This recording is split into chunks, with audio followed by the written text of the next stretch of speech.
안녕하십니까. 오늘은 로마서 7장 1절과 6절의 말씀. 너희는 율법이 사람 살 동안만 그를 주관하는 줄 알지 못하느냐. 이제는 얽매였던 것에서 대하여 죽었으므로 율법에서 벗어났으니. 자, 오늘은 이 로마서 7장 1절과 6절의 말씀 중에서 얽매였던 것에서 죽었으므로 율법에서 벗어난다 라는 말씀의 주제를 가지고 내용을 한번 살펴보도록 하겠습니다. 자, 이게 무슨 의미냐? 율법이 사람 살 동안만 그를 주관하는 줄 알지 못하느냐? 이게 무슨 말입니까? 쉽게 말해서 그만 죽어야 되는가? 죽어야만이 율법에서 벗어난다, 이런 의미를 두고 하시는 말씀인데, 이것은 다분히 이 내용 안에 은유적인 표현들이 많이 기록이 되어 있습니다. 자, 그렇다면 이것이 무슨 의미인지, 그리고 율법에서 왜 벗어나야 하는지, 그 온전하신 참뜻, 참형상에 대해서 하나하나 짚어드리도록 하겠습니다. 먼저 율법. 지금 계속해서 율법에 대해서 말씀을 드리고 있습니다. 왜냐하면 로마서 1장부터 16장에서 기록하고 있는 모든 내용은 사도 바울이 모세 때에 하나님께서 모세에게 주셨던 그 모세의 율법을 바탕으로 기록을 한 말씀이기 때문에 자연스럽게 다 율법에 관한 말씀이다. 단지 차이가 있다면 자, 써보도록 하겠습니다. 6,000년 전에 하나님께서 모세에게 주셨던 율법, 모세 오경이라고도 하죠. 이 율법은, 모세의 율법은 모형과 그림자입니다. 이것도 저가 마음대로 임의로 말하는 것이 아니라 히브리서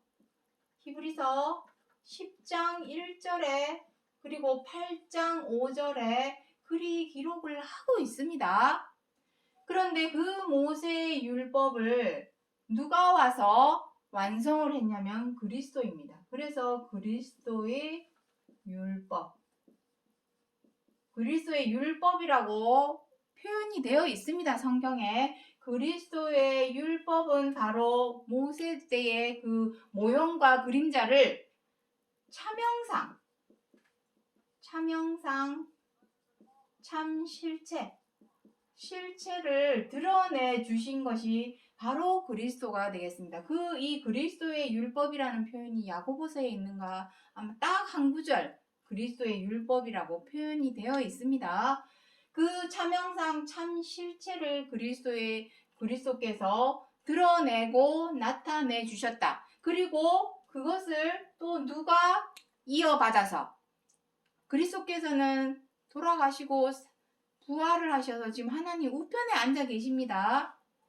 그래서 그 바통을 이어받아서 이 모세의 율법, 모형과 그림자에 불과했던 그 모세의 율법을 그리스도에게 바통을 이어받아서 설명을 하고 있는 것입니다. 사도 바울이.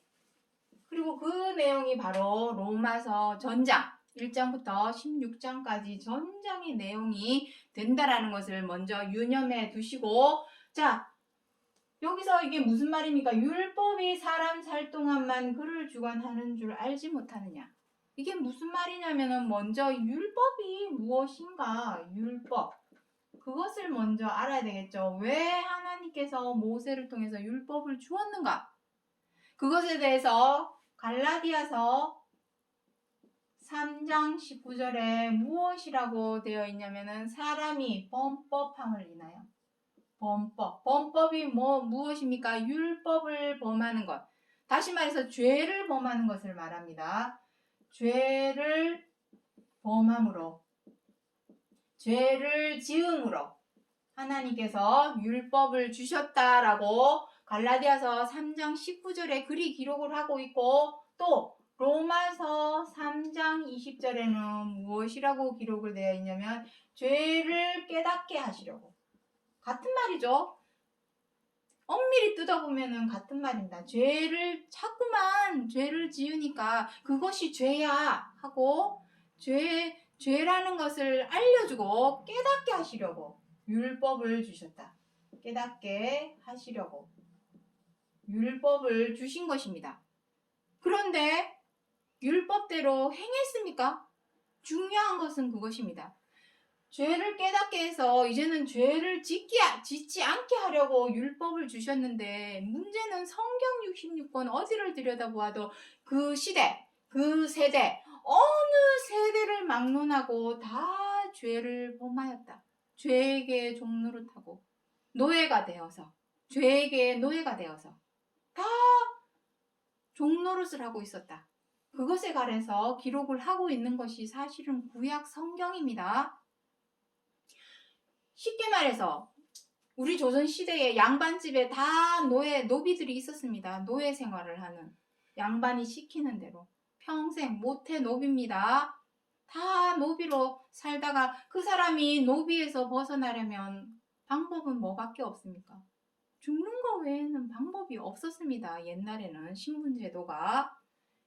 우리가 율법, 여기서 말씀하시는 율법이다라는 것은 죄를 말씀하시는 것입니다. 죄. 이거는 중요한 거니까 빨간 걸로 쓰도록 하겠습니다. 죄. 율법이 말하고자 하는 것은 죄를 말씀하는 것입니다. 자, 그렇다면은 이 부분 다시 보도록 하겠습니다. 이 율법을 죄라고 써보도록 하죠. 죄. 그러면은 읽으면은 조금 이해가 되겠죠? 너희는 죄가 사람 살 동안만 그를 주관하는 줄 알지 못하느냐? 맞습니다. 우리는 평생을 살아가면서 다들 죄를 범하죠. 하루에도 몇 번은 죄를 범합니다. 가장 쉬운 죄가 무엇입니까? 미워하는 거, 분노하는 거, 남 흉보고 욕하는 헐뜯는 것, 비방하는 것. 그리고 나이나 성별이나 자기가 가진 위치나 자리, 이런 걸로 갑질하는 거. 그러한 죄를 말합니다. 그 죄에서 벗어날 수 있는 방법은 현재 우리가 알고 있는 방법은 죽는 거 외에는 방법이 없습니다. 그런데 하나님은 사람을 죽게 만들려고 지으신 것이 아닙니다. 토기장이가 그릇을 만들 때는 깨트려 버리려고 만들지는 않습니다. 귀하게 쓰려고. 하나님도 사람을 지으실 때는 죽게 만들려고 지으신 것이 아닙니다. 그런데 사람들은 다 사망을 향해서, 마치 멧돼지가 산에서 올무에 걸려서 발을 빼려고 할수록 더욱더 올무가 다리를 쬐어서 올가매어서 결국은 죽게 만드는 것처럼, 우리는 다 죄의 사슬과 올무에 매여서 다들 죽어가고 있는데 그거를 모른다라는 것입니다. 그것을 사도 바울이 로마서 7장 1절에서 말씀하고자 하는 것이고, 어느 누구도 그 사망, 그 올무, 죄의 사슬과 올무로 인해서 죽어가고 있는 우리들을 생명으로 옮겨주는 구원, 그것을 제시해주는 신은 아무도 없었죠. 어떤 종교도 생명을 얻을 수 있는 온전한 차명상에 대해서 설명을 해주는 데가 없었습니다. 그런데 성경에서 사망에서 옮겨 생명으로 들어가는, 생명의 길로 들어가는 방법에 대해서 사도 바울이 기가 막히게 설명을 해 놓았습니다. 사도 바울만 기록을 한 것이 아니죠. 예수님 그리스도께서 그거 한 가지 알려주시려고 고난을 받고 사흘 만에 살아나신 부활의 생명의 모습을 보여주신 것은 그리스도 당신을 위하신 것이 아니라 우리도 그 본보기를 보고 따라서 쫓아서 행하라고 보여주신 것입니다. 그렇다면 그 생명의 길을 가려고 노력을 해야 되는데, 우리는 지금 어떠한 노력도, 하다못해 고3이 대학교 가기 위해서는 밤잠을 못 자가면서 공부를 해야 되는 것처럼 노력을 하는데, 우리는 과연 어떤 노력을 기울이고 있는가? 그냥 교회에 가가지고 충성 봉사하고 헌금만 잘 내면 구원받고 생명을 얻는 것입니까?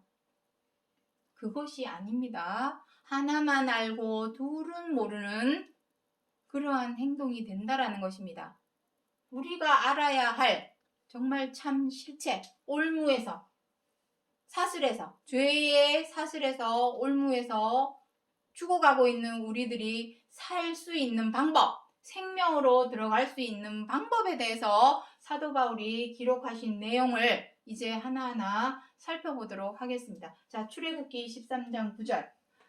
하나님의 율법으로 내 입에 있게 하라. 이는 하나님의 능하신 손으로 너를 애굽에서 인도하여 내셨으니. 자, 이게 무슨 의미입니까? 지난 시간에도 이것에 대해서 그림을 그린 적이 있지만 오늘 또 다른 각도로 설명을, 그림을 한번 그려보도록 하겠습니다. 자, 여기가 아프리카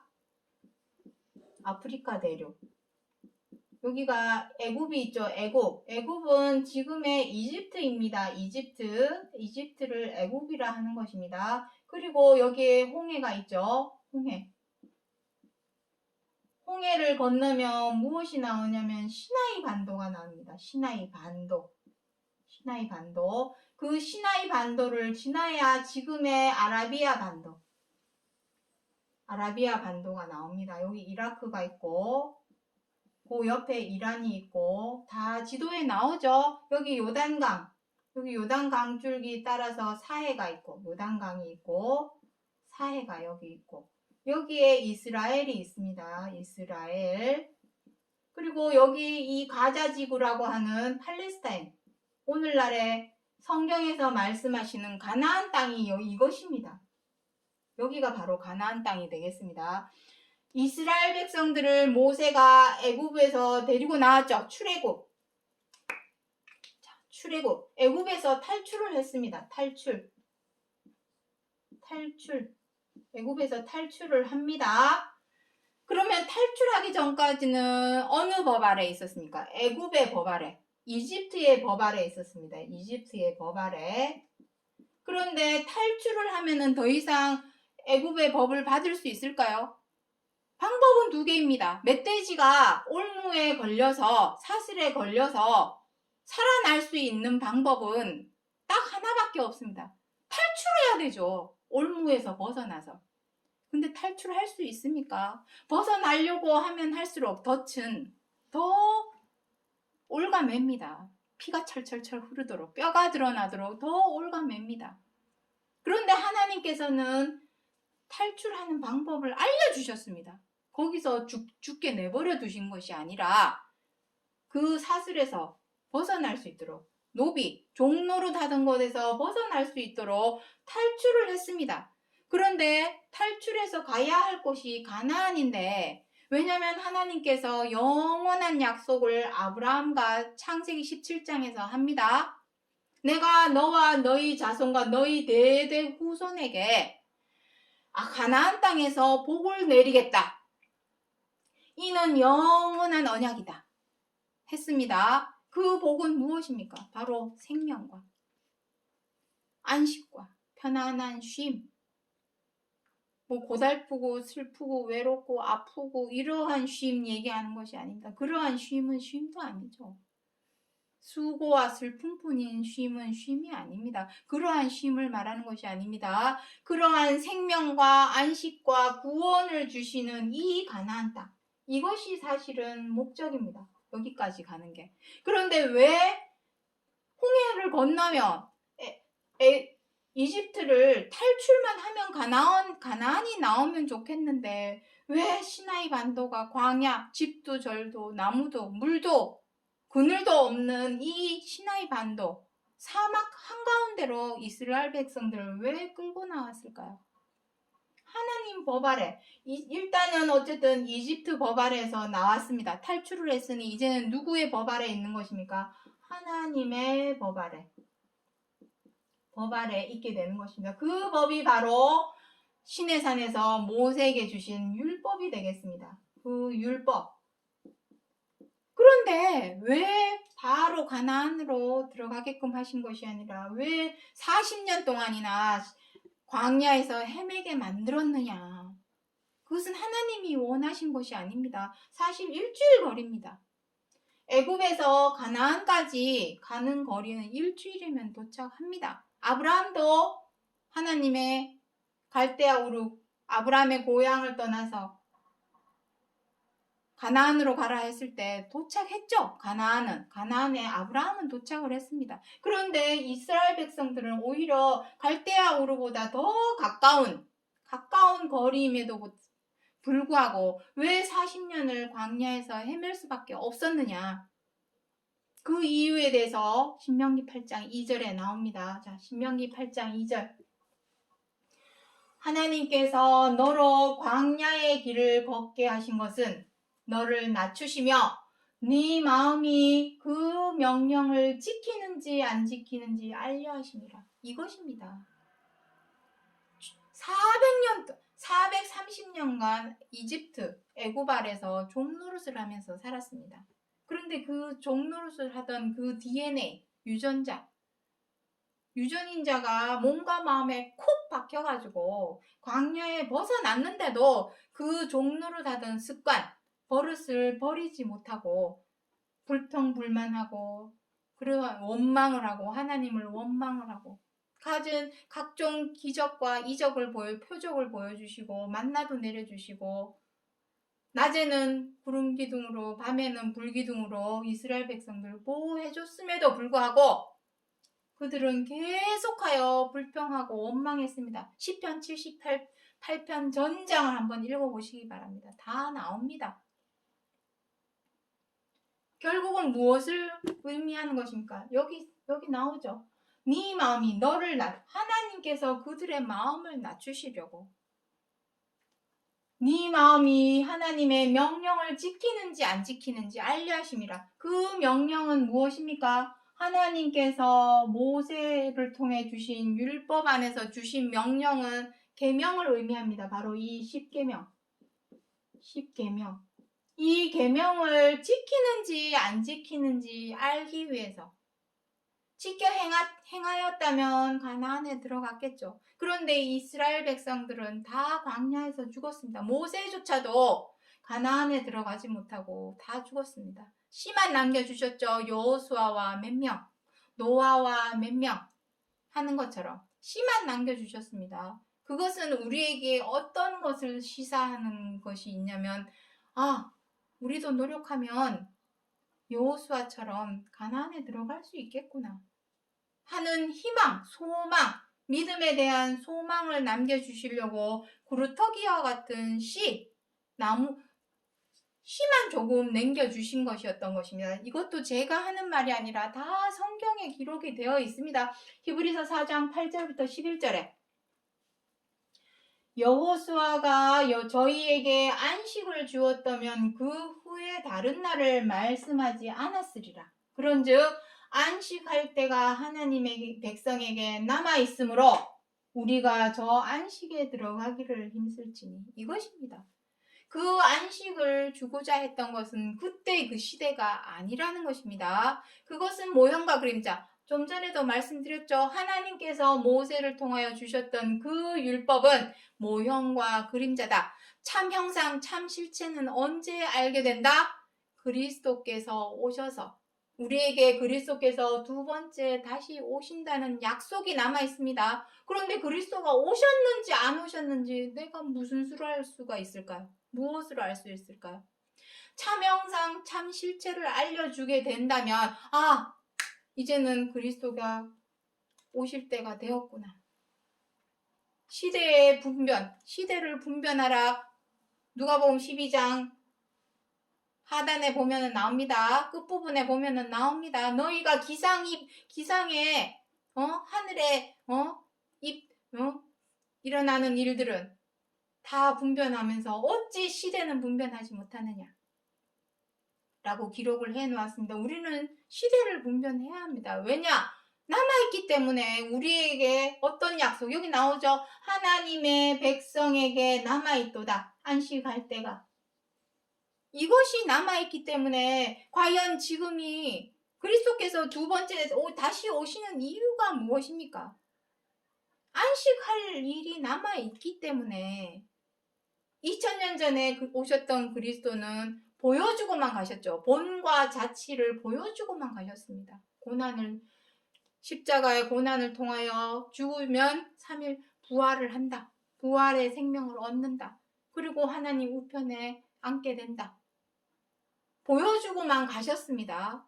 이제는 무엇입니까? 두 번째 다시 오시는 이유는 많은 아들, 그리스도를 통하여 그 본과 자치를 쫓아서 지켜 행하는 자들로 많은 아들, 처음 익은 열매를 거둬들이기 위해서, 추수하기 위해서 두 번째 다시 오시는 것입니다. 그렇다면 안식할 때가 남아있다, 우리에게. 그렇다면 모세 때에 이스라엘 백성들이 보여주었던 그 불순종의 본보기는 우리가 본받으면 되겠습니까? 그렇게 했다가는 우리도 다 광야에서 죽습니다. 광야와 같은 이 세상에서 뭐에 덫에 걸려서, 죄와 악의 사슬과 올무에 덫에 걸려서 멧돼지처럼 죽어갑니다. 우린 지금 다 죽음을 눈앞에 두고 있습니다. 하지만 그것을 우회해서, 유턴을 해서 생명의 길로 갈 수 있는 방법을 알려주겠다 하는데 왜 우리들은 그 길을 찾지 않을까요?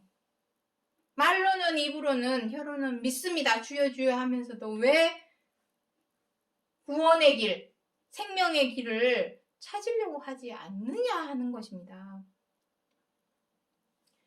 우리가 저 안식에 들어가기를 힘쓸지니, 안식에 들어가기 위해서 어떤 노력을 기울여야 되느냐? 여기 아까 설명드렸지 않습니까? 신명기 8장 2절에 너를 낮추어야 합니다. 그리고 그 명령을 지켜야 됩니다. 이것이 우리가 이 시대에 그리스도께서 두 번째 다시 오신다고 하시는 약속이 남아있는 우리 시대에 우리가 진정으로 해야 할 일입니다. 교회 가서 충성 봉사한다고 해서 천국 가는 거 아닙니다. 내가 진짜 해야 할 일이 무엇인가? 그것을 온전한 차명상을 알아서 그 뜻을 우리가 삶 속에서, 생활 속에서 노력을 해야 한다는 것입니다. 힘쓸지니 벗어나려고, 죄와 악의 올무에서 벗어나려고 노력을 해야 한다는 것입니다. 그래서 사도 모세는 어떤 말씀을 남겼는가 한번 보도록 하겠습니다. 사도행전 3장 22절에 모세가 말하되 하나님이 너희를 위하여 나 같은 선지자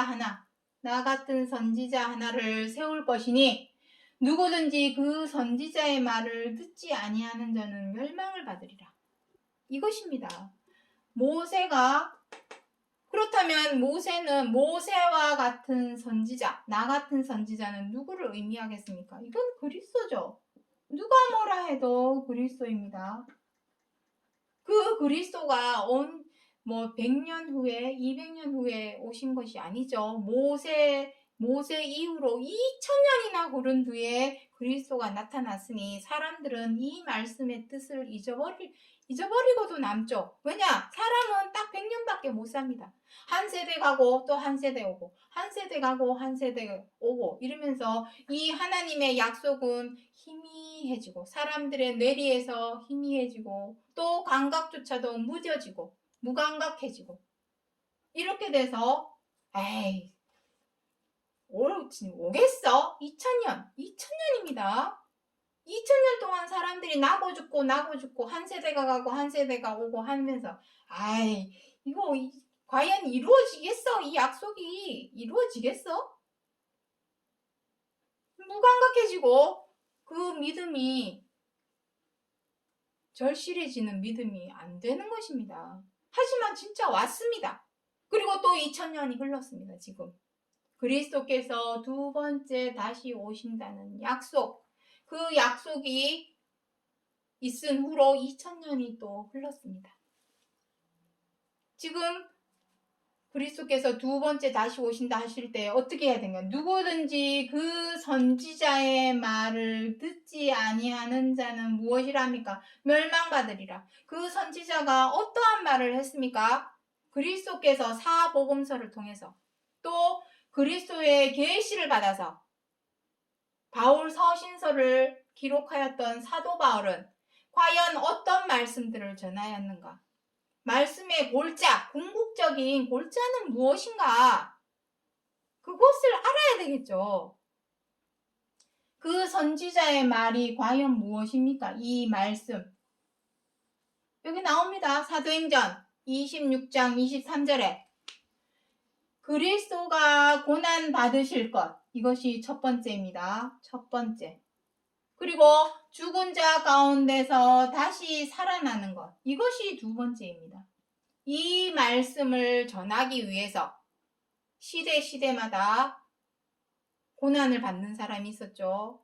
야곱의 12아들 중에 요셉은 11 형제들에게 고난을 받았습니다. 결국은 은 20냥에 애굽에 팔려갔습니다. 아벨의 피, 아벨도 가인에 의해서, 형 가인에 의해서 죽임을 당하죠. 고난을 받았습니다. 수도 없이 고난받는 선지자들, 이사야부터 시작해서 선지자들이 고난받는 내용에 대해서 예언서에 다 기록이 되어 있습니다. 하지만 그것은 모형과 그림자요. 참 실체는 누구입니까? 그리스도께서 보여주신 그 고난. 이 고난은 무엇입니까? 십자가의 죽으심이죠. 십자가의 죽으심. 죽으심을 말씀하신 것입니다. 그것을 통해서 어떻게 했느냐? 다시 살아나시는 무엇입니까? 부활입니다. 이 부활에 대해서 죽지 않고 하늘로 올라간 사람에 대해서 성경에서 기록을 하고 있습니다. 이 고난은 일단 이 고난에 대해서는 히브리서 11장 전장에 대해 보면은 다 나옵니다. 믿음의 선진들이 시대마다 받았던 고난에 대해서 기록이 되어 있습니다. 그것은 다 모형과 그림자다. 참 실체는 그리스도가 되겠습니다. 그렇다면 그리스도께서 받았던 고난은 죽으심이요. 이 죽으심에 대해서는 조금 이따가 더 설명드리기로 하고, 다시 사는 부활. 누가 있었습니까? 죽음을 맛보지 않고 하늘나라로 올라간 사람. 창세기 나오죠. 에녹. 또 누가 있습니까? 엘리야. 죽음을 맛보지 않고 하늘나라로 올라갔습니다. 이 세상에 죽지 않는 사람이 누가 있습니까? 다 죽습니다. 무엇 때문에? 고린도전서 15장 56절에 무엇이라 합니까? 사망아 너의 쏘는 것이 무엇이냐? 죄니라. 사람이 죄와 악의 사슬에 얽매이고 덫에 걸려서 죽어가고 있는 것입니다. 그런데 죽지 않고 하늘나라로 올라갔다. 그것은 부활을 의미하죠. 죽지 않는 사람이 없기 때문에 한 번은 무엇이 되었든 죽어야만이 다시 살아날 생명을 얻을 수 있습니다. 하나님의 생명. 그 생명을 얻은 자가 에녹도 나오고 엘리야도 나옵니다. 불병거 타고 엘리야가 하늘나라로 올라가는 걸 엘리사가 보았죠. 그런데 그 모든 것이 다 모형과 그림자다. 참 실체는 바로 그리스도를 통해서 보여주신 것입니다. 그 죽으심의 참 실체는 무엇입니까? 고난하니까 삶 속에서 고생하는 게 고난입니까? 그 고난을 의미하는 것이 아닙니다. 그 죽으심의 고난, 그 고난은 무엇입니까? 우리 지난 시간에 다 했습니다. 로마서 6장 5절부터 11절에 무엇이라 합니까? 그리스도께서 십자가에 달려 죽으신 죽으심은 죄의 몸을 멸하여 다시는 죄에게 종노릇하지 않는 그것이며, 또한 그 죽으심은 죄에 대하여 단번에 죽으심이라. 근데 단번에 죽기가 어렵죠. 그래서 힘쓰라는 것입니다. 노력을 하라는 것입니다. 죄가 우리가 다 우리가 그러하고 우리의 부모가 그러하고 우리의 부모의 부모가 그러하고 그 부모의 부모가 그러하여서 대대손손 죄와 악의 사슬과 올무에 걸려서 살아왔는데, 그것이 어찌 하루아침에 단번에 몸에서 사라지겠습니까? 노력이 필요합니다. 노력.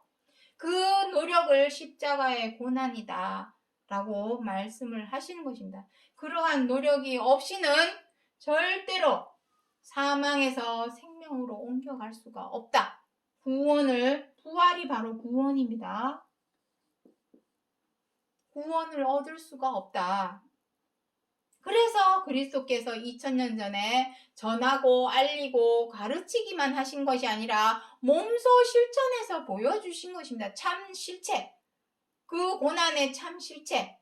부활의 참 실체를 몸소 보여주신 것입니다. 우리가 너무 모르니까, 이론상으로 백날 얘기해도 모르니까 실전을 보여주신 것입니다. 실전. 탁상 이론이라고 하죠.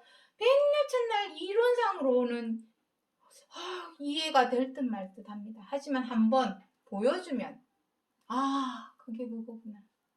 한 번에 알 수 있기 때문에 몸소 보여주신 것입니다. 그것을 어떻게 하고자 하시는 것입니까? 뒷구절 마저 읽어보도록 하겠습니다. 이스라엘과 이방인들에게 빛을 선전하시리라 하니라. 이것입니다. 이 고난, 그리스도의 고난과 부활에 대해서 이스라엘은 무엇입니까? 믿는 자, 이방인들, 하나님을 모르는 사람들. 다시 말해서 이 세상에 있는 모든 사람들에게 이 빛이 선전을 해야 된다. 이 빛은 무엇입니까? 생명의 빛입니다. 요한복음 1장 1절부터 12절에 보시면은 그 빛은 무엇이라고 합니까? 생명의 빛이랍니다. 생명의 빛. 이 하나님의 생명의 빛은 저절로 얻어지는 것이 아니라 부활을 해야 얻을 수 있다. 그 부활은 무엇입니까? 죽었다가 살아나는 것이 부활입니다. 그렇다면 무엇에 대하여 죽어야 되는가 하는 것을 그리스도께서 죽으심으로 보여주셨죠. 무엇에 대한 죽으십니까? 십자가에 못 땅땅 박아서 죽는 그 죽음을 말하는 것입니까? 그것은 껍데기입니다. 모형과 그림자라는 얘기입니다.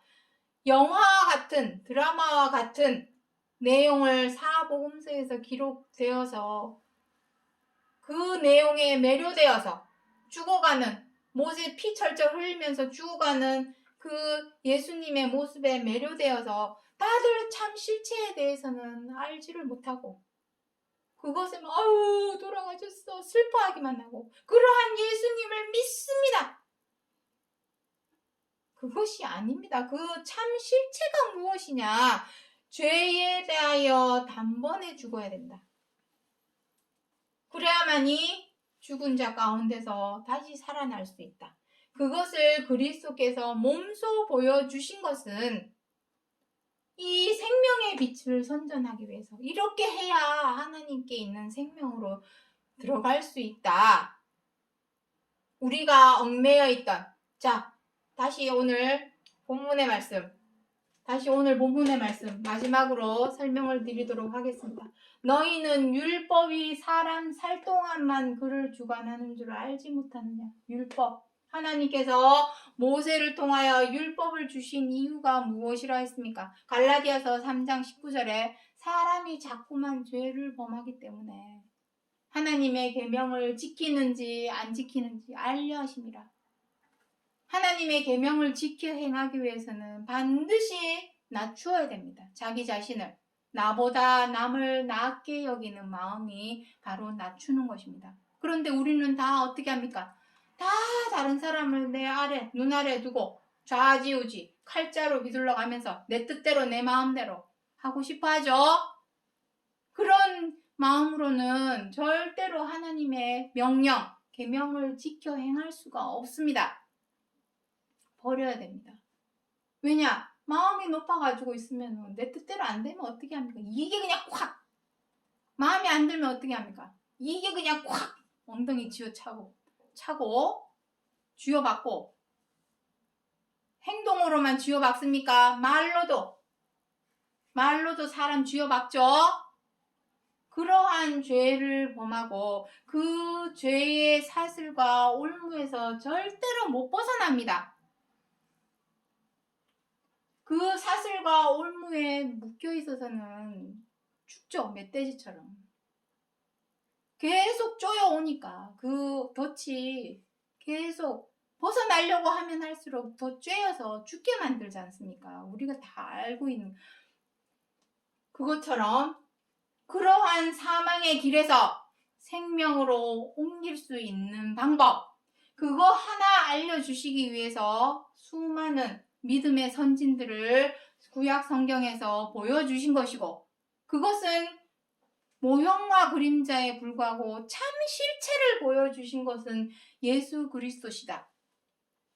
그 십자가의 고난과 죽으심, 그리고 그 부활의 차명상은 무엇이라 했습니까? 죄에 대하여 단번에 죽어서 다시는 죄에게 종노를 하지 않는 것, 노예가 되지 않는 것, 노예에서 벗어날 수 있는, 노비에서 벗어날 수 있는 방법은 죽는 것 외에는 방법이 없습니다. 아니면 탈출을 하든가. 그래서 하나님이 탈출을 시켜주었습니다. 이스라엘 백성들을 모세의 때에 탈출을 시켜주면 뭐합니까? 그 올무에서 못 벗어나서 다 광야에서 죽었는데 자기 스스로가 그 덫에서 사슬과 올무의 덫에서 벗어나지를 못했기 때문에 광야에서 다 죽었던 것입니다.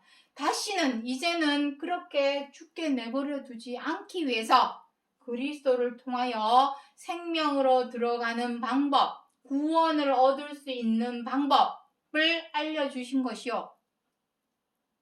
이제는 우리들에게 그 본과 자치를 쫓아서 너희들도 생명의 길로 가라 하고 알려주고 있는 것이 바로 사도 바울이 로마서 7장 1절과 6절에서 알려주고자 하신 내용이고, 얽매였던 것에서 죽었던 것. 우리가 얽매였던 것은 바로 죄와 악입니다. 죄와 악. 이 죄와 악의 사슬과 올무의 덫에서 죽어야만이, 벗어나기 위해서는 죽어야 됩니다. 단번에 죄에 대해서 다스리고 절제하고 제어를 해야 합니다. 노력을 해야죠. 힘써야죠. 그래야만이 비로소 율법에서 우리를 자꾸만 죄로 올가매는 율법에서 벗어나서 생명으로 들어갈 것, 온전한 율법, 그리스도를 통하여 보여주신 그 온전한 율법을 통해서 생명으로 들어가게 하시려고 사도 바울이 로마서 1장 7장 1절과 6절에서 알리고자 하신 약속의 말씀이라는 것을 기억해 주시기 바랍니다. 오늘은 여기까지 하고 마치겠습니다. 감사합니다.